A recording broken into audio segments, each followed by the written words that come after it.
Avec Emmanuelle Fradet, si elle veut bien, nous lire l'art de la sieste. Commençons par nous reposer avant le travail. L'art de la sieste, un texte de Thierry Pagot. Paco. Je m'allonge, ferme les paupières, et je m'entends souhaiter à la cantonade et à moi-même un dormir, presque inaudible comme un murmure, une caresse. Quelques secondes après, je ne contrôle plus rien, je suis entièrement ailleurs, au pays du sommeil. Quelle heure est-il ? Presque 13h30, le début de l'après-midi. Ce court moment si agréable où la sieste vous appelle et vous ne savez comment lui répondre. Dormir ? Mais il y a tant de choses à faire. Dormir ? Mais c'est pas sérieux. Et si quelqu'un le savait ? Le répéter à mes proches, mes étudiants, mes collègues, mes chefs. Non, non, ne me dérangez pas, c'est relâche. Je ne suis là pour personne, je dors. Quoi ? Oui, oui. Je fais dodo comme un bébé. Honte à moi. Honte à tous ceux et toutes celles qui s'adonnent à cette pratique d'une autre époque qu'il faudrait condamner, interdire, punir. Le jour, c'est fait pour travailler, nom de nom. Et la nuit ? La nuit, on dort. Point final. Sans discussion. Sans faire d'histoire, c'est un excellent rythme, judicieux, rationnel, fonctionnel, rentable pour tous, finalement. Chacun s'y retrouve. L'employeur et l'employé. Bref, il n'est pas raisonnable de s'absenter de la vie sociale juste pour piquer un petit roupillon comme si de rien n'était. Et pourtant, face à ces arguments de gens responsables, j'avoue, je le confesse, je proclame, la sieste est un temps fort d'un art de vivre, oui, un art de vivre qu'il convient de défendre, de populariser, de pratiquer avec conviction, plaisir et sérieux. Siesteuses et siesteurs de tous les âges, de toutes les latitudes et fuseaux horaires, de toutes les professions, affirmez votre singularité et résistez au temps planétaire, satellitaire, totalitaire.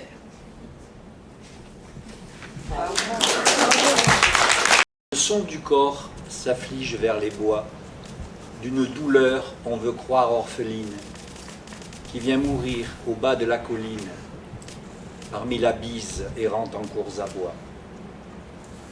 L'âme du loup pleure dans cette voix qui monte avec le soleil qui décline, d'une agonie on veut croire câline, et qui ravit et qui navre à la fois. Pour faire mieux cette plainte assoupie, la neige tombe à longs traits de charpie à travers le couchant sanguinolent.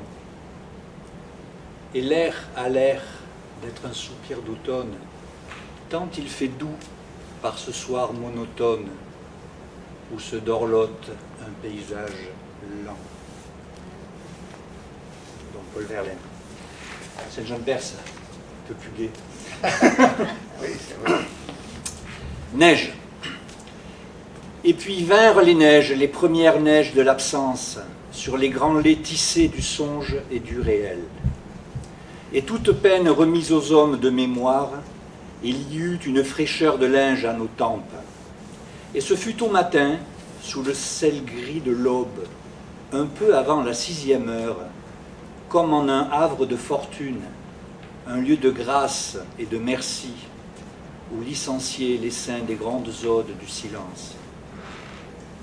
Et toute la nuit, à notre insu, sous ce haut fait de plumes, portant très haut vestiges et charges d'âme, les hautes villes de pierre-ponce, forêts d'insectes lumineux, n'avaient cessé de croître et d'exceller dans l'oubli de leur poids.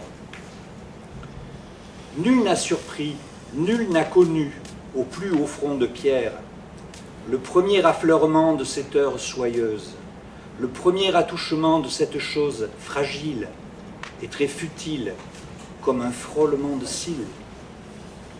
Sur les revêtements de bronze et sur les élancements d'acier chromé, sur les moellons de sourde porcelaine et sur les tuiles de gros verre, sur la fusée de marbre noir et sur l'éperon de métal blanc, nul n'a surpris, nul n'a terni, cette buée d'un souffle à sa naissance, comme la première transe d'une lame mise à nu. Il neigeait, et voici, nous en dirons merveille. L'aube muette dans sa plume, comme une grande chouette fabuleuse en proie au souffle de l'esprit, enflait son corps de dahlia blanc.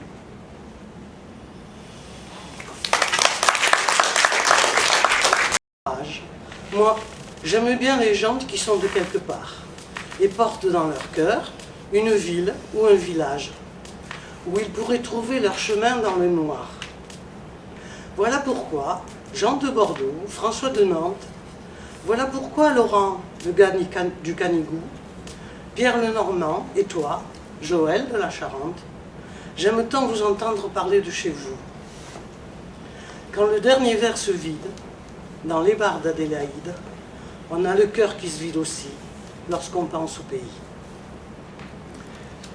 Chaque 1er janvier, on dit « c'est la dernière année que je passe en Australie ». Et le 1er janvier suivant, nous voit refaire même serment qui sombre à son tour dans l'oubli. Ce serait pourtant le moment de revoir nos plages, car les pays se ressemblent de plus en plus. Et dans 10 ans, nous trouverons dans nos villages des distributeurs de hot-dogs au coin des rues. Le whisky paraît acide dans les bars d'Adélaïde, lorsqu'on garde au palais le souvenir du Beaujolais. Et dans 20 ans, sans avoir revu nos falaises, citoyens d'Australie conscients de leurs devoirs, à nos enfants, nous apprendrons la langue française. Mais leur accent ne sera pas celui du terroir. Alors, dis-moi, de nos 20 ans, François de Nantes, de nos 20 ans, Laurent le gars du Canigou, Pierre le Normand et toi, Joël de la Charente, nos 20 ans d'aujourd'hui, vous en souviendrez-vous? Quand le dernier verre se vide dans les bars d'Adélaïde, on a le cœur qui se vide aussi lorsque l'on pense au pays.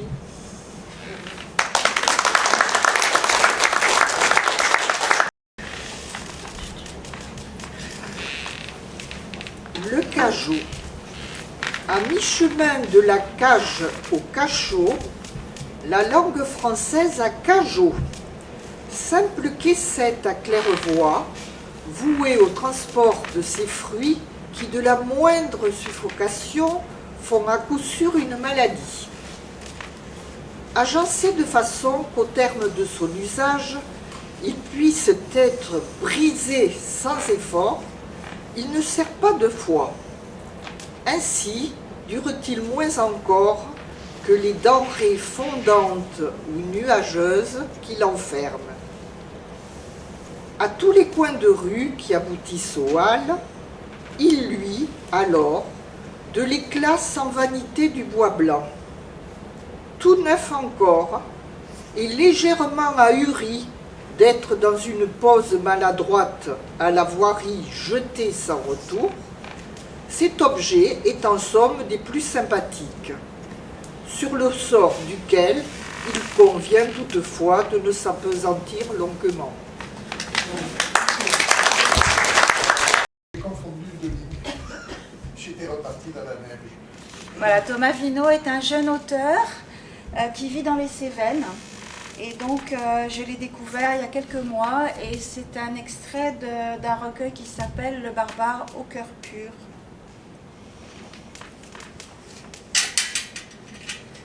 J'avais cet apache enchaîné dans la poitrine, enchaîné et assis dans la neige. Il y a pour chaque lundi un gorille dans sa cage qui se tape le torse, un enfant qui pleure en appelant sa mère parce qu'il a mal, une mère levée avant le jour pour aller au travail, un homme qui a peur et se demande déjà comment fuir. Et pire que cela, un apache enchaîné et assis qui n'essaie même plus de s'échapper. Parfois, tenir, c'est construire. Parfois, tenir, c'est lâcher. Alors, ce matin, j'ai enfilé mes chaussures trouées pour venir jusqu'ici, et le vent m'a rincé la gueule. Et j'ai nagé dans la lumière, et les canards se sont moqués. Dans le sable, des capsules de bière abandonnées brillaient comme de l'or pour pirates fauchés. J'ai vu des racines grosses comme des troncs d'arbres, des crânes de dragons, des abeilles troglodytes. Je sais que j'ai de la chance. Je sais aussi que c'est un choix. Un peu des deux, je crois. Enfin, voilà. Une fois rentré, mon Apache était toujours enchaîné, toujours dans la neige, mais il était debout et il dansait. J'espère que si vous tendez l'oreille, sa musique ira jusqu'à vous.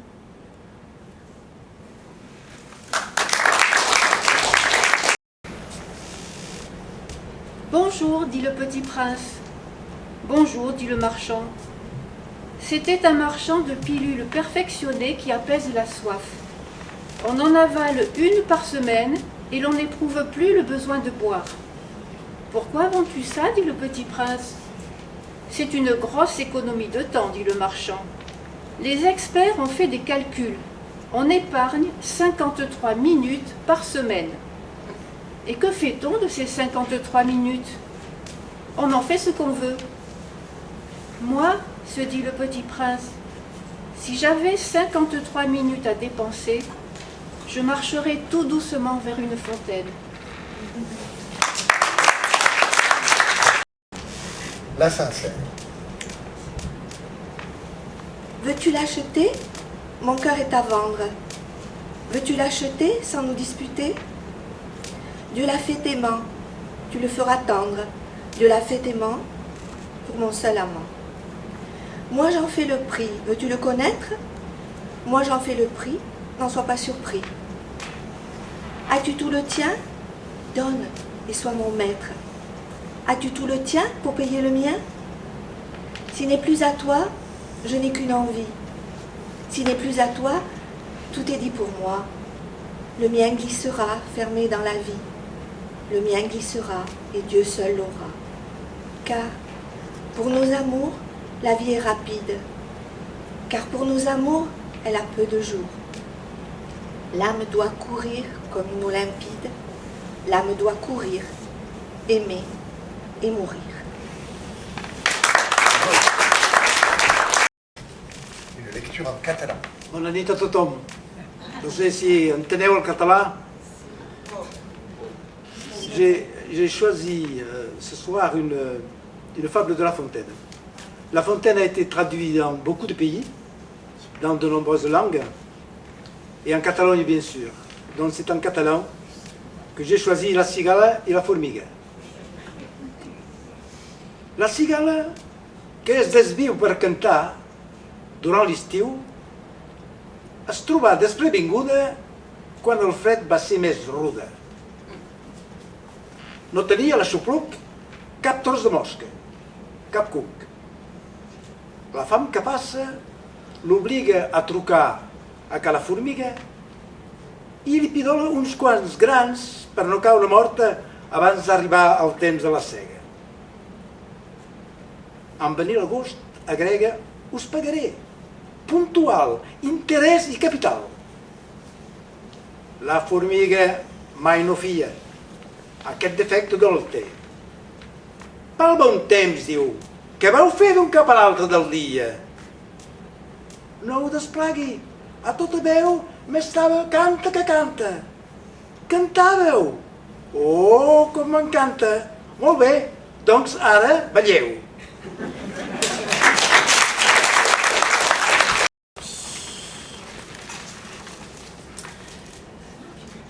Le mimosa. Sur fond d'azur le voici, comme un personnage de la comédie italienne, avec un rien d'histrionisme saugrenu, poudré comme un Pierrot, dans son costume à pois jaune, le mimosa. Mais ce n'est pas un arbuste lunaire, plutôt solaire, multisolitaire. solaire, un caractère d'une naïve gloriole vite découragée. Chaque grain n'est aucunement lisse, mais formé de poils soyeux, un astre si l'on veut, étoilé au maximum.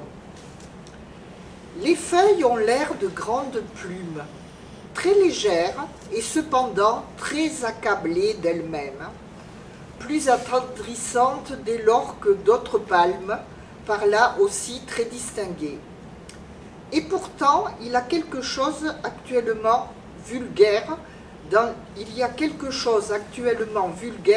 l'idée du mimosa. C'est une fleur qui vient d'être vulgarisée. Comme dans Tamaris, il y a Tami, dans Mimosa, il y a Mima.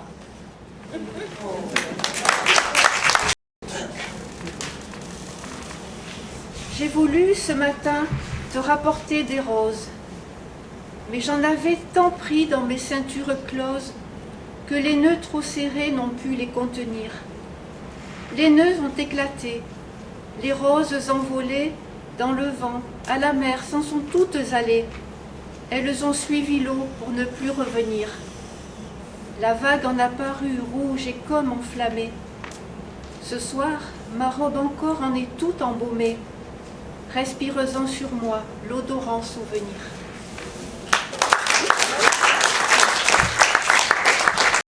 J'étais loin. Joseph Sébastien Pons est né à Île-sur-Tête en 1886.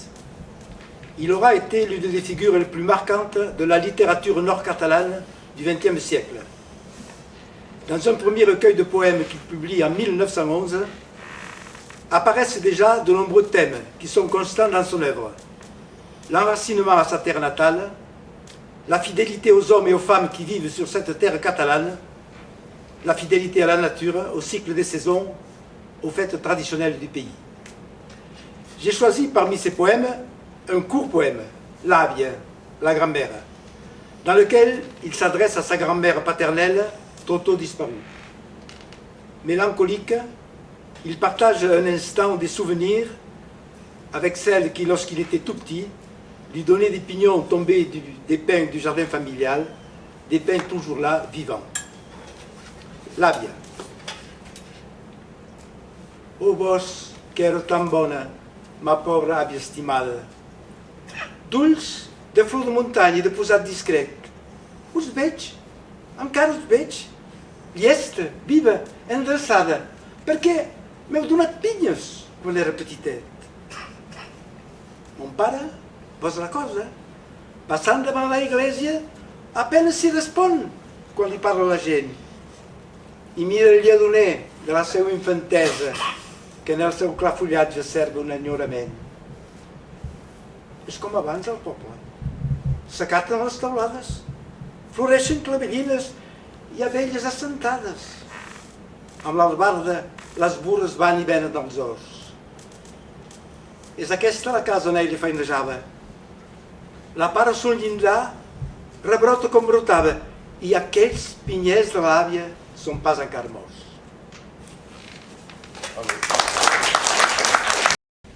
Du roman La Conspiration.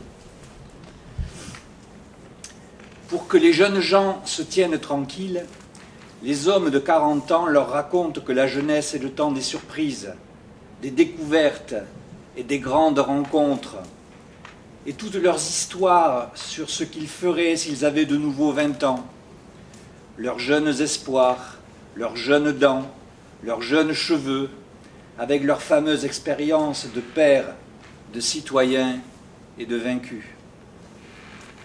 La jeunesse sait mieux qu'elle n'est que le temps de l'ennui, du désordre. Pas un soir à 20 ans où l'on ne s'endorme avec cette colère ambiguë qui naît du vertige des occasions manquées. Comme la conscience qu'on a de son existence est encore douteuse et qu'on fait fond sur des aventures capables de vous prouver qu'on vit, les fins de soirée ne sont pas gaies. On n'est même pas assez fatigué pour connaître le bonheur de s'abîmer dans le sommeil. Ce genre de bonheur vient plus tard. Personne ne pense avec plus de constance à la mort que les jeunes gens, bien qu'ils aient la pudeur de n'en parler que rarement. Chaque jour vide leur paraît perdu, la vie ratée. Il vaut mieux ne pas s'aventurer à leur dire que cette impatience est sans raison, qu'ils ont l'âge heureux et qu'ils se préparent à la vie. Et qu'ils se préparent à la vie. Ils vous répondent que c'est gai, cette existence de larves en nourrice, en attendant d'être de brillants insectes de 50 ans. Tout pour les ailes futures. Nous prenez-vous pour des hyménoptères? Quelle est cette morale d'insecte? À 30 ans, c'est déjà fini, on s'arrange. Comme on a commencé à s'habituer à la mort, et qu'on fait plus rarement qu'à 20 ans le compte des années de reste, avec tout ce travail qu'on a, les rendez-vous, les politesses, les femmes, les familles, l'argent qu'on gagne, il arrive qu'on croit tout à fait à soi-même. La jeunesse a fait son temps. On va rendre de petites visites à cette morte. On la trouve touchante, heureuse, auréolée du pathétique halo des illusions perdues. Tout cela est moins dur que de la voir mourir en vain, comme on fait à 20 ans. Gustin Bindot, 1820-1893, était un poète, goguetier, chansonnier, auteur de chansons. Il place ses textes dans les journaux tels que l'Illustration ou le Figaro. Ses satires politiques et sociales sont plusieurs fois interdites par le régime. Il est l'un des seuls à mettre en musique ses propres textes, plus de 300, et reçoit plusieurs prix, dont le Vité de l'Académie française. Après Victor Hugo, il est président d'honneur du caveau stéphanois. Il meurt dans la pauvreté, ayant toujours refusé de percevoir ses cachets. Donc je vous récite de lui, le roi boiteux. Un roi d'Espagne, ou bien de France, avait un corps au pied. C'était au pied gauche, je pense. Il boitait à faire pitié. Les gens de cour, espèce à droite, s'appliquèrent à l'imiter. Et qui de gauche et qui de droite, ils apprirent tous à boiter. On vit bientôt le bénéfice que cette mode rapportait. Et, de l'antichambre à l'office, tout le monde boitait. Un jour, un seigneur de province, oubliant son nouveau métier, vint à passer devant le prince, ferme et droit comme un peuplier. Tout le monde se mit à rire, excepté le roi, qui, tout bas, murmura « Monsieur, qu'est-ce à dire? Je vois que vous ne boitez pas. »« Sire, quelle erreur est la vôtre? Je suis criblé de corps, voyez.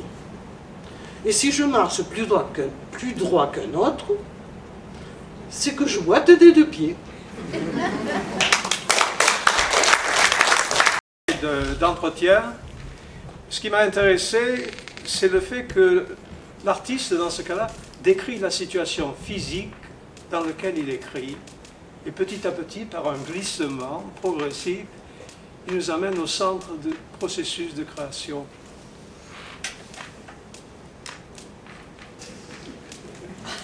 Vous pouvez considérer ceci comme une performance. Il semblerait que le papier se soit envolé.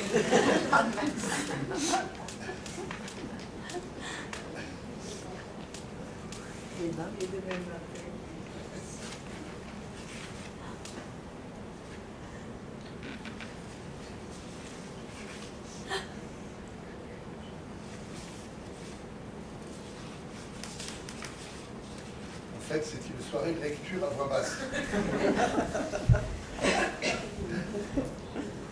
Je dois dire que ce matin, quand j'ai quitté Prat de Moyo, j'ai oublié le livre dans lequel j'avais choisi le texte que je souhaitais lire.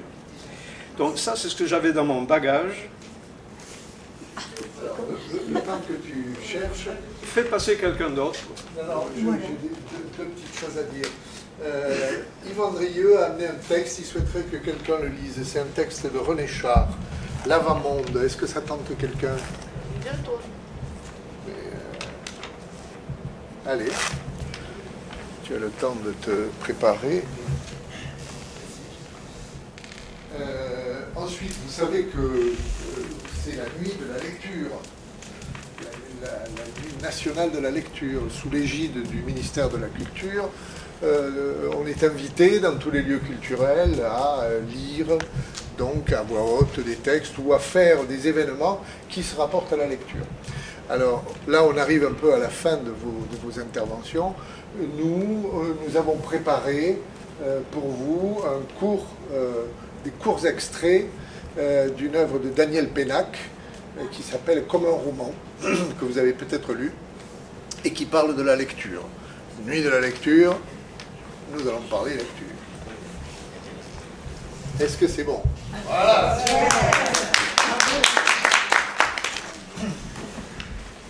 Dans l'appartement où je vivais avec ma mère, j'avais arrangé une petite pièce qui était un ancien cabinet de toilette, où il n'y avait qu'une chaise et une table, une petite table.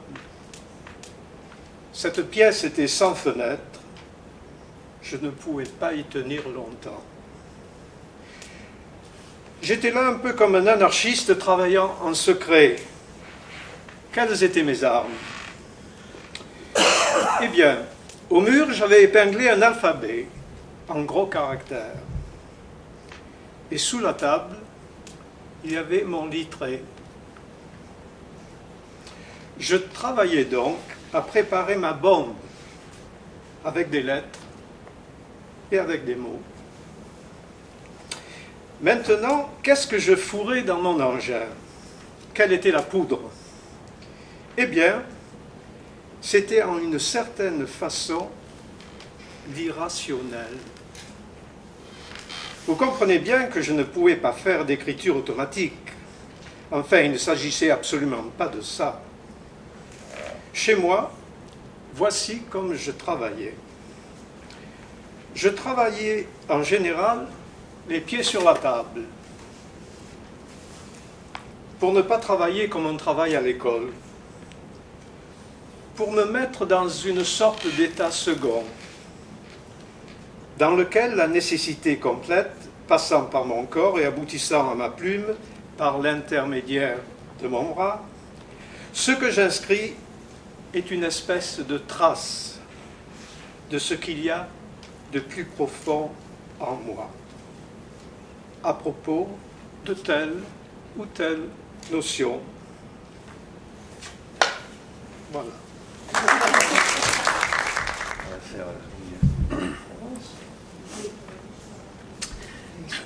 Donc, envoûtement à la renardière.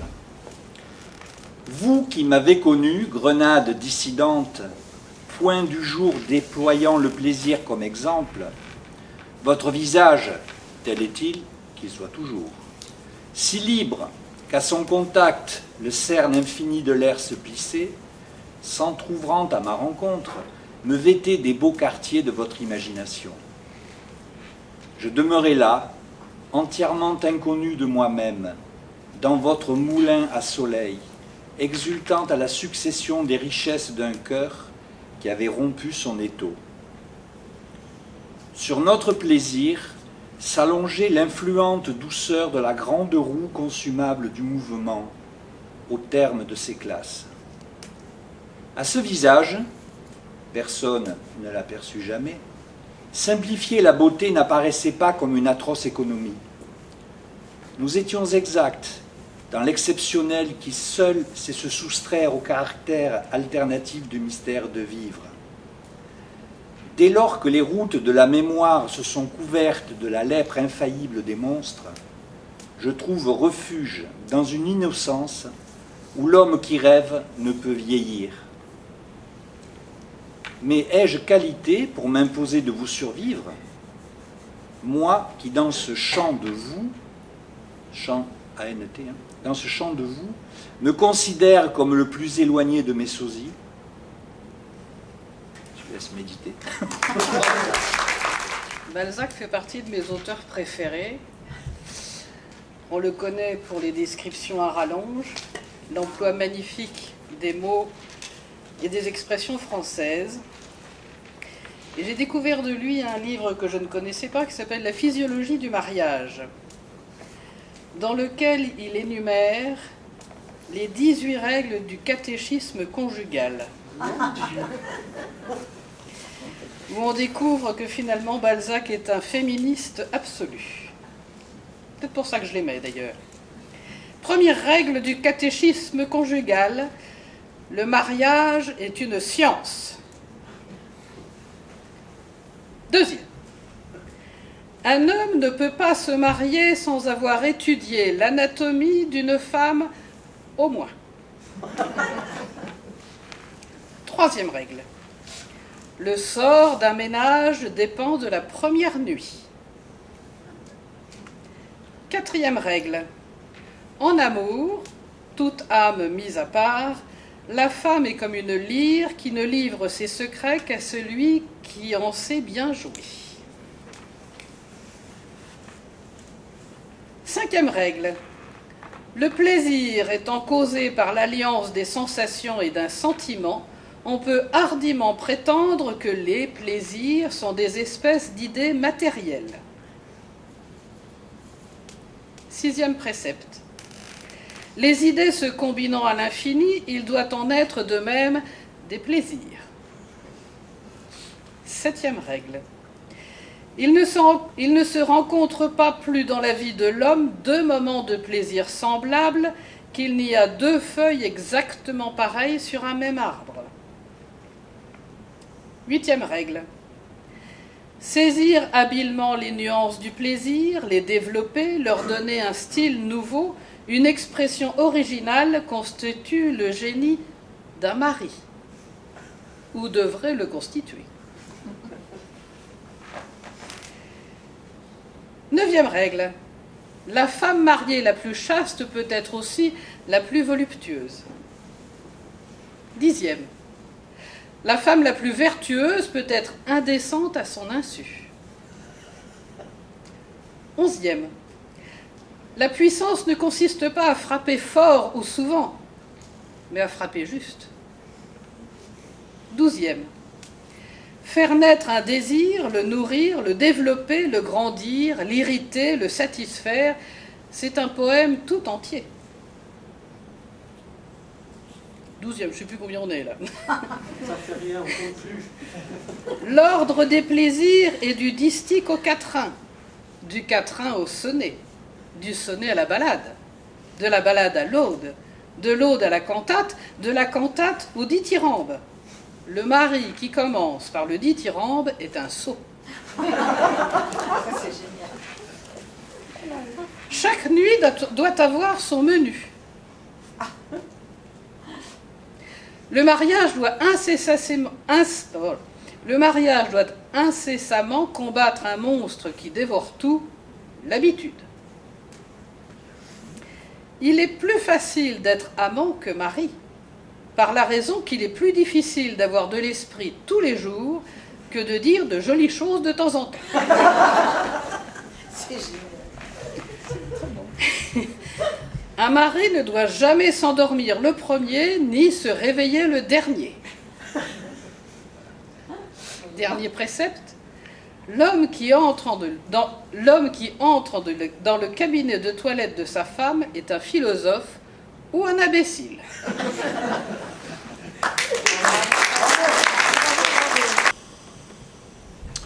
Le verbe lire ne supporte pas l'impératif, aversion qu'il partage avec quelques autres. Le verbe aimer, le verbe rêver. On peut toujours essayer, bien sûr. Alors, allons-y. Aime-moi. Rêve. Lis. Mais lis donc, bon sang, je t'ordonne de lire. Monte dans ta chambre et lis. Résultat, néant. Il s'est endormi sur son livre. La fenêtre tout à coup lui a paru immensément ouverte sur quelque chose d'enviable. C'est par là qu'il s'est envolé, pour échapper au livre. Mais c'est un sommeil vigilant. Le livre reste ouvert devant lui. Pour peu que nous ouvrions la porte de sa chambre, nous le trouverons assis à son bureau, sagement occupé à lire. Même si nous sommes montés à pas de loup de la surface de son sommeil, il nous aura entendu venir. Alors, ça te plaît? Il ne nous répondra pas non. Ce serait crime de lèse-majesté. Le livre est sacré. Comment peut-on ne pas aimer lire? Non, il nous dira que les descriptions sont trop longues. Rassurés, nous rejoindrons notre poste de télévision. Il se peut même que cette réflexion suscite un passionnant débat entre nous et les autres nôtres.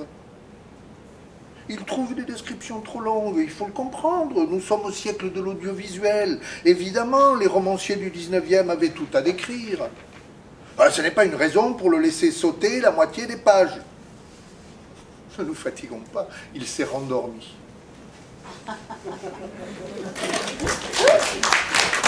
Cette aversion pour la lecture si nous sommes d'une génération, d'un temps, d'un milieu, d'une famille où la tendance était plutôt à nous empêcher de lire. Mais arrête de lire, voyons, tu vas te crever les yeux. Sors plutôt jouer dehors, il fait un temps superbe. Éteins, il est tard. Et oui, il faisait toujours trop beau pour lire ou alors trop sombre la nuit. Notez que lire ou ne pas lire, le verbe était déjà conjugué à l'impératif. Même au passé, on ne se refait pas. En sorte que lire était alors un acte subversif. À la découverte du roman s'ajoutait l'excitation de la désobéissance familiale. Double splendeur, oh le souvenir de ces heures de lecture chippées sous les couvertures à la lueur de la lampe torche électrique. Comme Anna Karénine galopait vite vers son Vronsky à ces heures-là de la nuit. Ils s'aimaient, ces deux-là, c'était déjà beau. Mais ils s'aimaient contre l'interdiction de lire, c'était encore meilleur. Ils s'aimaient contre père et mère, ils s'aimaient contre le devoir de maths à finir, contre la préparation française à rendre le lendemain, contre la chambre à ranger. Ils s'aimaient au lieu de passer à table, ils s'aimaient avant le dessert, ils se préféraient à la partie de foot ou à la cueillette de champignons, ils s'étaient choisis et se préféraient à tout. Dieu de Dieu, la belle amour, et que le roman était court.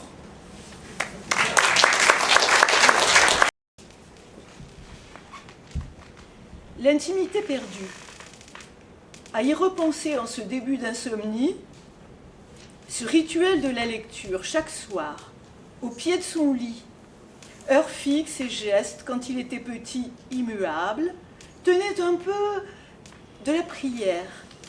Cet armistice soudain, après le tintamarre de la journée, ces retrouvailles hors de toute contingence, ce moment de silence recueilli, avant les premiers mots du récit, notre voix, enfin pareille à elle-même, la liturgie des épisodes.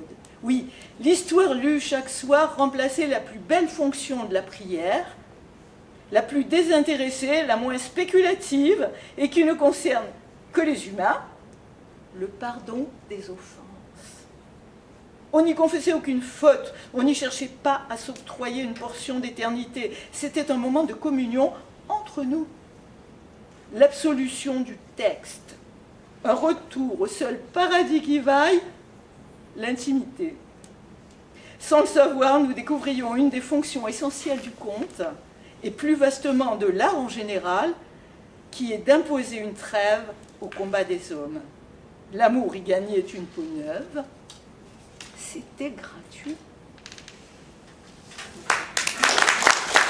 Que s'est-il donc passé entre cette intimité-là et lui maintenant buté contre un livre falaise pendant que nous cherchons à le comprendre, c'est-à-dire à nous rassurer, en incriminant le siècle et sa télévision que nous avons peut-être oublié d'éteindre? La faute à la télé? Le XXe siècle trop visuel? Le XIXe trop descriptif? Et pourquoi pas le XVIIIe trop rationnel, le XVIIe trop classique, le XVIe trop renaissance, Pouchkine trop russe et Sophocle trop mort? Comme si les relations entre l'homme et le livre avaient besoin de siècles pour s'espacer. Quelques années suffisent. Quelques semaines. Le temps d'un malentendu. À l'époque où, au pied de son lit, nous évoquions la robe rouge du petit chaperon et jusqu'au moindre détail le contenu de son panier, sans oublier les profondeurs de la forêt, les oreilles de grand-mère si bizarrement velues soudain, la chevillette et la bobinette, je n'ai pas de souvenir qu'il trouvait nos descriptions trop longues. Ce ne sont pas des siècles qui se sont écoulés depuis. Mais ces moments qu'on appelle la vie, auxquels on donne des allures d'éternité à coups de principes intangibles, il faut lire. Au lieu d'exiger la lecture, le professeur décidait soudain de partager son bonheur de lire. Le bonheur de lire, mais qu'est-ce que c'est que ça, le bonheur de lire? Question qui suppose un fameux retour sur soi, en effet. Et pour commencer, l'aveu de cette vérité qui va radicalement à l'encontre du dogme. La plupart des lectures qui nous ont façonnés, nous ne les avons pas faites pour, mais contre. Nous avons lu, et nous lisons, comme on se retranche, comme on refuse ou comme on s'oppose. Si cela nous donne des allures de fuyards, si la réalité désespère de nous atteindre derrière le charme de notre lecture, nous sommes des fuyards, occupés à nous construire, des évadés en train de naître. Chaque lecture est un acte de résistance. Quoi? À toutes les contingences, toutes, sociales, professionnelles, psychologiques, affectives, climatiques, familiales, domestiques, grégaires, pathologiques, pécuniaires, idéologiques, culturelles ou nombrilaires. Une lecture bien menée sauve de tout, y compris de soi-même. Contre la mort. C'est Kafka lisant contre les projets mercantiles du père. C'est Flannery O'Connor lisant Dostoïevski contre l'ironie de la mère. L'idiot, ça te ressemble de commander un livre avec un nom pareil. C'est Thibautet lisant Montaigne dans les tranchées de Verdun. C'est Henri Mondor plongé dans son Mallarmé sous la France de l'occupation et du marché noir. C'est le journaliste Kaufmann relisant indéfiniment le même tome de Guerre et Paix dans les geôles de Beyrouth. C'est ce malade, opéré sans anesthésie, dont Valérie nous dit qu'il trouva quelques adoucissements, ou plutôt quelques relais à ses forces et de sa patience, à se réciter entre deux extrêmes de douleur un poème qu'il aimait. Et c'est bien sûr l'aveu de Montesquieu, dont le détournement pédagogique donna à noircir tant de dissertations. L'étude a été pour moi le souverain remède contre les dégoûts, n'ayant jamais eu de chagrin qu'une heure de lecture ne m'ait ôté. Mais c'est plus quotidiennement le refuge du livre contre le crépitement de la pluie, le silencieux éblouissement des pages contre la cadence du métro, le roman planqué dans le tiroir de la secrétaire, la petite lecture du prof quand planchent ses élèves, et l'élève de fond de classe lisant en douce en attendant de rendre copie blanche. Ce professeur-là n'inculquait pas un savoir, il offrait ce qu'il savait. Il était moins un professeur qu'un maître troubadour, de ces jongleurs de mots qui hantaient les hôtelleries du chemin de Compostelle et disaient les chansons de gestes aux pèlerins illettrés. Comme il faut un commencement à tout, il rassemblait chaque année son petit troupeau aux origines orales du roman. Sa voix, comme celle des troubadours, s'adressait à un public qui ne savait pas lire. Il ouvrait les yeux, il allumait des lanternes, il engageait son monde sur la route des livres. Pèlerinage sans fin ni certitude, cheminement de l'homme vers l'homme. Le plus important, c'était le fait qu'il nous lise tout à voix haute. Cette confiance qu'il plaçait d'emblée dans notre désir de comprendre. L'homme qui lit à voix haute nous élève à hauteur du livre. Il donne vraiment à lire. Je lui demande, on te lisait des histoires à voix haute quand tu étais petite? Elle me répond, jamais. Mon père était souvent en déplacement et ma mère beaucoup trop occupée. Je lui demande, alors d'où te vient ce goût pour la lecture à haute voix? Elle me répond, de l'école. Heureux d'entendre quelqu'un reconnaître un mérite à l'école. Et je m'exclame tout joyeux, ah, tu vois? Elle me dit, pas du tout. L'école nous interdisait la lecture à haute voix. Lecture silencieuse, c'était déjà le credo à l'époque. Direct, de l'œil au cerveau. Transcription instantanée, rapidité, efficacité. Avec un test de compréhension, toutes les 10 lignes. La religion de l'analyse et du commentaire, dès le départ. La plupart des gosses crevaient de trouille, et ce n'était que le début. Toutes mes réponses à moi étaient justes, si tu veux savoir. Mais rentré à la maison, je relisais tout à voix haute. Pourquoi? Pour l'émerveillement. Les mots prononcés se mettaient à exister hors de moi. Ils vivaient vraiment. Et puis, il me semblait que c'était un acte d'amour. Oui, c'était l'amour même. J'ai toujours eu l'impression que l'amour du livre passe par l'amour tout court. Je couchais mes poupées dans mon lit, à ma place, et je leur faisais la lecture. Il m'arrivait de m'endormir à leurs pieds, sur le tapis. Je l'écoute et il me semble entendre Dylan Thomas, soûl comme le désespoir, lisant ses poèmes de sa voix de cathédrale. Je l'écoute et il me semble voir Dickens, le vieux Dickens, osseux et pâle, tout près de la mort, monter sur scène, son grand public d'illettrés soudain pétrifié, silencieux, au point qu'on entend le livre s'ouvrir, Oliver Twist. La mort de Nancy, c'est la mort de Nancy qu'il va nous lire. Je l'écoute et j'entends Kafka rire aux larmes en lisant la métamorphose à Max Brod, qui n'est pas sûr de suivre. Et je vois la petite Marie Shelley offrir de grandes tranches de son Frankenstein à Percy et aux copains médusés. Je l'écoute et apparaît Martin Dugard lisant à Gide ses Thibaut, mais Gide ne semble pas l'entendre. Ils sont assis au bord d'une rivière. Martin Dugard lit, mais le regard de Gide est ailleurs. Les yeux de Gide ont filé tout là-bas, où 2 adolescents plongent. Une perfection que l'eau habille de lumière. Martin Dugard est furax. Mais non, il a bien lu, et Gide a tout entendu. Et Gide lui dit tout le bien qu'il pense de ces pages, mais tout de même qu'il faudrait peut-être modifier ceci et cela, par-ci et par-là. Et Dostoïevski, qui ne se contentait pas de lire à voix haute, mais qui écrivait à haute voix.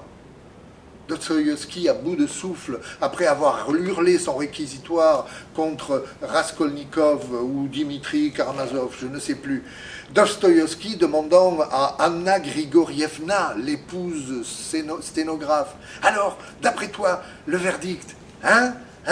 Condamné. Et le même Dostoïevski, après lui avoir dicté la plaidoirie de la défense, « Alors ?» Acquitté. Oui.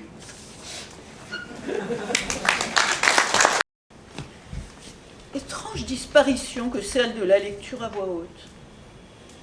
Qu'est-ce que Dostoïevski aurait pensé de ça? Et Flaubert?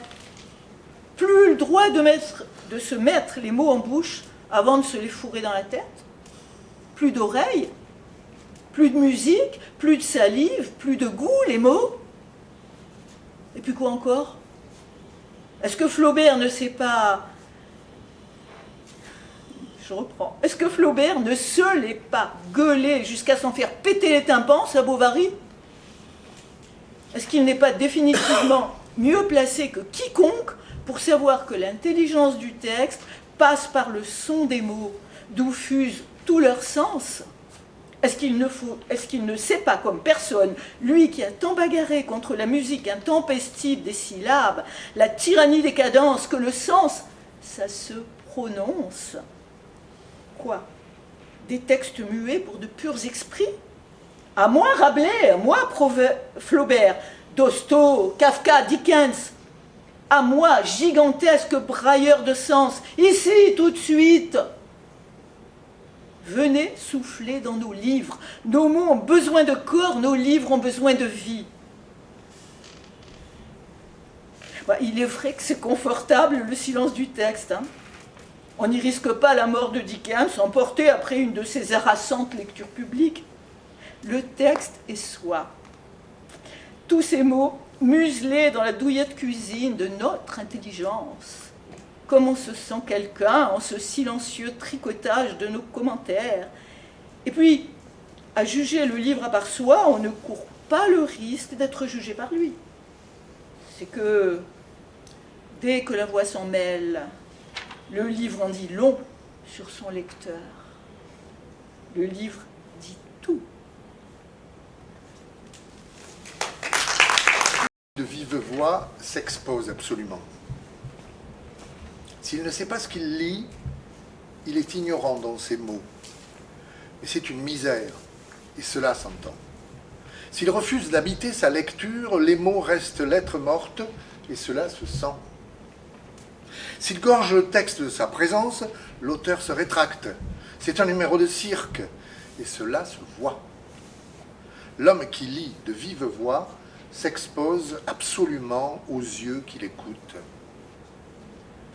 S'il lit vraiment, s'il y met son savoir en maîtrisant son plaisir, si la lecture est acte de sympathie pour l'auditoire, comme pour le texte et son auteur, s'il parvient à faire entendre la nécessité d'écrire en réveillant nos plus obscurs besoins de comprendre, alors les livres s'ouvrent grands et la foule de ceux qui se croyaient exclus de la lecture s'y engouffre derrière lui. Wow.